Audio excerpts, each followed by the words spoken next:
really speaks to me because I got a kid. She's 14 months. I got another one on the way, and I fear for how much Peppa Pig I'm gonna have to watch because apparently some parents are saying that their children are now speaking with British accents because of Peppa Pig.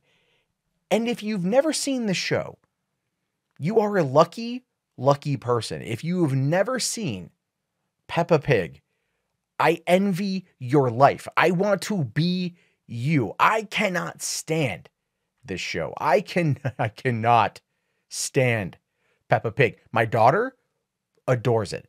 If she's throwing a temper tantrum or she whatever, you put that on, instant zombie. I don't like the way I don't put it on for long, but she just immediately tunes to it. She immediately just fixates on it. And that's how you get her to calm down.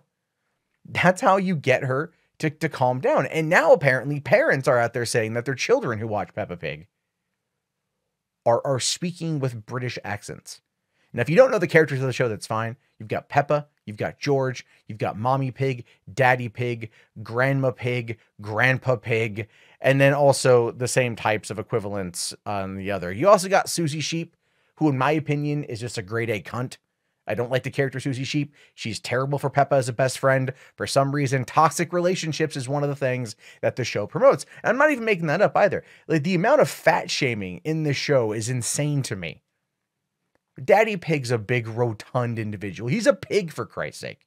But the amount of shit that they talk about his weight is just sad. It's fat shaming dad bods. And I thought we were past that, but apparently the show isn't. It began on British TV in 2004.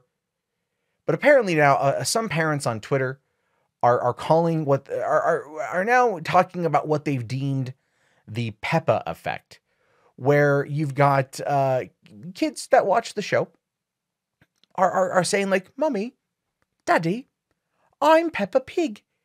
You know, or like jumping up and down in muddy puddles. If you know the show, you know what I'm talking about. That's like her favorite thing to do. It's like in every episode, the world could be ending, apocalyptic fire could be raging down on the valley, and Peppa would solve it by just finding a muddy puddle and jumping up and down with it, because that's exactly what they do. But parents are coming out and saying that their kids are completely into it. Like this guy here, Paul R. LaMonica, says, "My youngest son has recently become obsessed with Peppa Pig and has even adopted a fake British accent.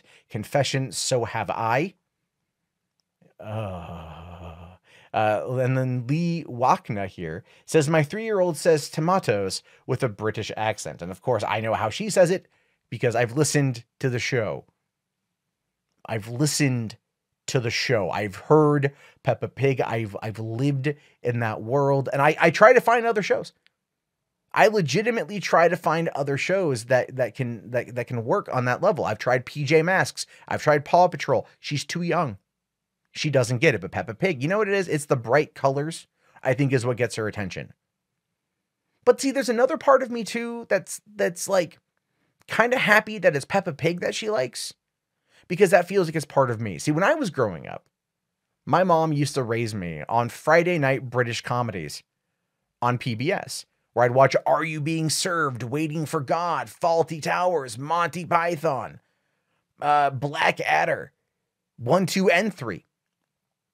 Watching all of these great British sitcoms is what I used to laugh at on the weekends with my mom. And to this day, I have friends of mine who come from England that have told me that my sense of humor is very British. And I think it's part of how I was raised. It's part of how I grew up. It's part of how I was molded. And so part of me, because that's such an important part of my childhood, is watching those shows with my mom. Part of me is kind of not super mad at this, because I'm like, oh yeah, no, I get it. Like, I get it. I get it. This is a situation where, you know, I'm kind of like, my daughter's into something that maybe I would have been at her age if I would have had access to the same thing. That part I get. But seriously though, guys, and I mean this legitimately as much as I possibly can. For the love of Christ, creators of Peppa Pig, tone down on the Daddy Pig fat shaming. Because it really, even my girlfriend's like, damn, they are just mean to Daddy Pig. This is another reason why we need to argue against institutionalized feminism. because they would never say that about Mommy Pig. Oh, Mommy Pig, you're looking a little bit rotund in the gut there. Did you have one too many one too many meals? Huh? Huh, Mommy Pig? You're looking a little fat in the belly. No one's gonna say that because everyone will lose their damn shit. But Daddy Pig, oh, Daddy's tummy, it's always big. No one ever says that's not nice to say to Daddy Pig in a show that's meant to be teaching about sharing and all of these things aimed at children. Fat shaming ain't on the damn list. And I don't know about you, but I'm not a fan of that. They need to let that go. They just need to really let that go. Hey, thank you so much for making it to the end of the video. Since you're here, why don't leave a comment? Let me know what you think about stuff. If you want to subscribe to the channel, you can do that as well. You check out any of these great, fantastic, amazing commentary tracks by me. That's right. I'm not egotistical or narcissistic at all. I'm just your average, everyday, normal YouTuber. Thanks for watching.